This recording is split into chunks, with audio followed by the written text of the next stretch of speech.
অরিজিৎ, অনেক দূর থেকে এলাম, একটা শুধু হাত দেখানো বা একটা একটুখানি বলা, আমি বলবো যে কোনো কিছু মেসেজ যেটা ছেড়ে দিচ্ছি।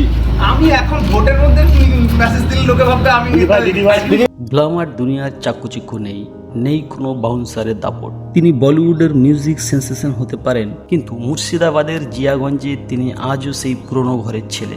2026-এর নির্বাচনে আর 5টা সাধারণ মানুষের মতোই লাইনে দাঁড়িয়ে নিজের গণতান্ত্রিক অধিকার প্রয়োগ করলেন অরিজিৎ সিং।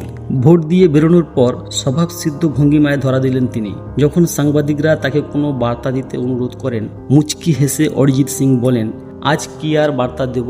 আজ বার্তা দিলে তো লোকে ভাববে আমিই নেতা হয়ে গেছি।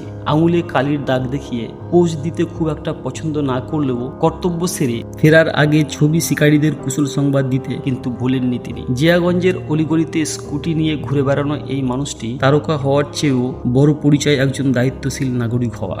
অরিজিৎ সিং দেখালেন সাধারণ হওয়াটাই আসলে সব থেকে অসাধারণ। তো বন্ধুরা, অরিজিৎ সিং একজন এত বড় মাপের শিল্পী হয়েও এত সাধারণ জীবনযাপন আর চলাফেরা আপনার কেমন লাগে? ছোট্ট একটি কমেন্টে জানান। আর বিনোদন জগতের এক্সক্লুসিভ সব খবরের আপডেট পেতে এক্ষুনি আমাদের চ্যানেলটিকে সাবস্ক্রাইব করুন।